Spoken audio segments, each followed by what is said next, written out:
Store management information system বা এসআইএমএস পোর্টালে আমাদের মেডিসিন এন্ট্রি, মেডিসিন কনজিউম করা, মেডিসিন ইনডেন্ট করা, সেটা পেরেন্ট ইউনিট থেকেই হোক বা আদার্স ইউনিট থেকেই হোক, আমরা যাই করি না কেন তার সঙ্গে আমাদের ম্যানুয়াল রেজিস্টার, যেটা হোমিওপ্যাথিক মেডিসিন রেজিস্টার আমাদের স্টেট হোমিওপ্যাথিক ডিসপেন্সারিগুলোতে রয়েছে, আমাদের ম্যানুয়াল রেজিস্টারও কন্টিনিউ করতে হবে।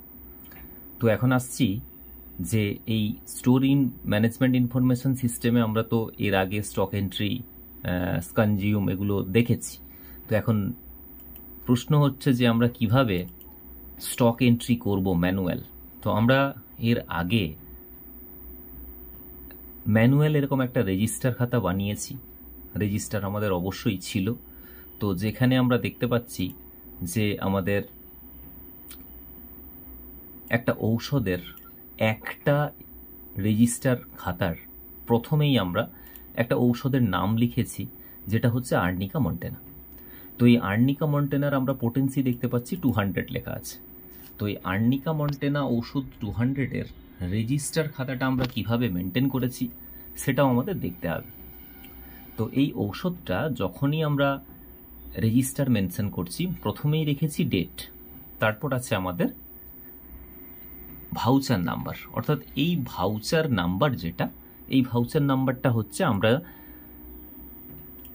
সেন্ট্রাল মেডিকেল স্টোর কল্যাণী থেকে আমাদের জেলাতে যে মেডিসিনগুলো সাপ্লাই হয়েছে ওই সাপ্লাই লিস্টের ওপর এরকম একটা স্টোর ইস্যু নাম্বার থাকে।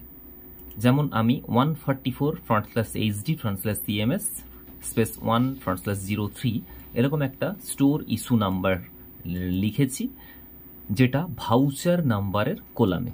অবশ্যই আপনারা এটা ভাউচার নাম্বারের পরিবর্তে স্টোর ইস্যু নাম্বারও লিখতে পারেন। এবং এই ভাউচার নাম্বার বা স্টোর ইস্যু নাম্বারটা কোন ডেটে ইস্যু হয়েছে সেই ডেটটা আমরা এখানে মেনশন করেছি। এরপর আসছি প্রত্যেকটা মেডিসিন আমরা যেটা পেয়েছি সেটার কোয়ান্টিটি কেমন আছে। সেটা 100 ml ছিল এবং দুটো ফাইল আমরা পেয়েছিলাম এই ভাউচার নাম্বারের এগেনস্টে, আমরা ওপেনিং ব্যালেন্সের আন্ডারে তা রেখেছি। এই পর্যন্ত ছিল আমাদের সাপ্লাই পারপাস এবং রিসিভ পারপাস। এরপর আমরা আউটডোর পেশেন্ট ট্রিটমেন্টের জন্য একটা ফাইল নিয়েছিলাম, যেটা আমরা ইস্যু কলামে রেখেছিলাম। কোন ডেটে আমরা এই 100 ml একটা নিয়েছিলাম সেটা ডেট মেনশন করেছিলাম, এবং আমাদের রিসিভ অর্থাৎ ওপেনিং ব্যালেন্স থেকে এই ইস্যু ব্যালেন্সটা মাইনাস করে আমরা এখানে বসিয়েছিলাম আমাদের ফাইনাল ব্যালেন্স অফ স্টক কি আছে। এভাবেই আমরা ম্যানুয়াল একটা রেজিস্টার বানাতাম। তো পরবর্তীকালে হায়ার অথরিটির নির্দেশে আমরা এই রেজিস্টার খাতার একটা নির্দিষ্ট জায়গায় এই স্টোর ইস্যু নাম্বার বা ভাউচার নাম্বারের যে ওপেনিং ব্যালেন্সটা, এর একটা মেডিসিনের ব্যাচ নাম্বারের একটা কলাম আমরা পরবর্তীকালে বানিয়েছি। এরপর আসছি কিভাবে আমাদের সাপ্লাই লিস্ট কন্ট্রোল করলে বা সাপ্লাই লিস্ট মেনটেন করলে আমরা খুব দ্রুত আমরা ম্যানুয়াল রেজিস্টার বানাতে পারব।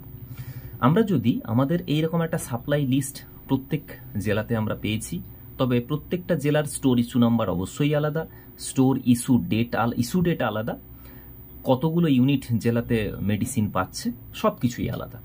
কিন্তু মেডিসিনের যে নামগুলো রয়েছে, পোটেন্সিগুলো রয়েছে, কত ভাওয়েলের যে ভলিউম কত রয়েছে এবং কতগুলো সাপ্লাই হয়েছে, এই রকম একটা জায়গাতে দাঁড়িয়ে আমরা যদি একটা ঔষধের পোটেন্সির পর এরকম একটা গ্যাপ থাকে, ওই গ্যাপে এই যে 42, 408, 64, 26, 31 এগুলো লিখেছি, আসলে এগুলো হচ্ছে আমার ডিপার্টমেন্টের রেজিস্টার খাতার পেজ নাম্বার।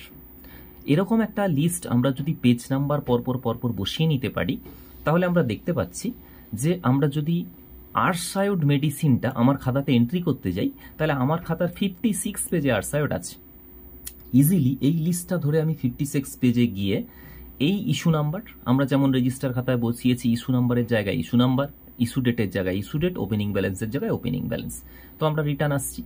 সাপোজ আমরা যেহেতু এখানে আর্সেনিক আছে, আর্সেনিক 200টাই যদি আমি অ্যাড করতে যাই, তাহলে আর্নিকামন্ট 200, তাহলে আর্নিকামন্ট 200 আমার রেজিস্টার খাতার 51 পেজে আছে।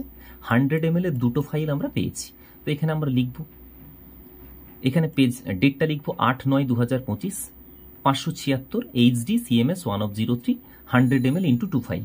এবং অ্যারো সাইন করে আমরা ব্যালেন্স টানবো 5টা এবং 2টো 7টা ফাইল আমাদের রিসিভ হয়েছে, মোট ফাইল হচ্ছে 7টা।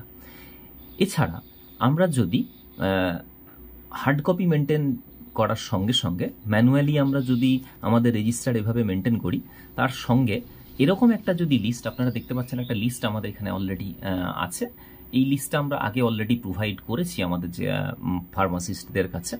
এরকম একটা লিস্ট যদি আমরা বানিয়ে ফেলতে পারি, যেখানে আমরা দেখতে পাচ্ছি যে আর্সেনিক অ্যালবাম একটা ঔষধের নাম, তার পোটেন্সি 6, কোয়ান্টিটি হচ্ছে 100 ml, একটা নির্দিষ্ট ব্যাচ নাম্বারে সেই মেডিসিনটা আমাদের সাপ্লাই হয়েছে, তার একটা নির্দিষ্ট ম্যানুফ্যাকচারিং ডেট এবং একটা নির্দিষ্ট এক্সপায়ারি ডেট আছে। এবং আমরা দেখতে পাচ্ছি এখানে বক্স নম্বর হচ্ছে 5, অর্থাৎ 5 নম্বর বক্সে এই মেডিসিনটা আমাদের আছে।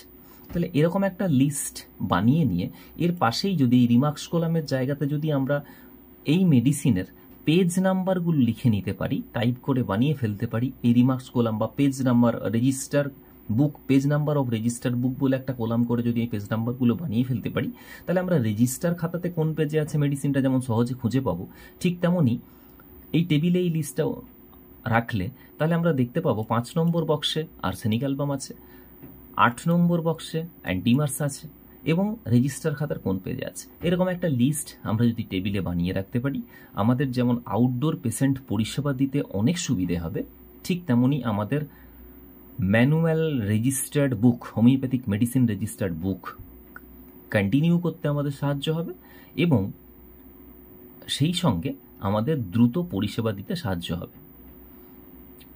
এভাবেই আপনারা মেনটেন করুন।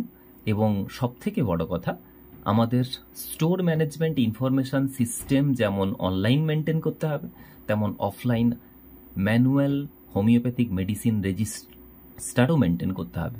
কোনোটাই, বাট শুধু একটা করলে হবে না, আমাদের দুটোই কন্টিনিউ করতে হবে।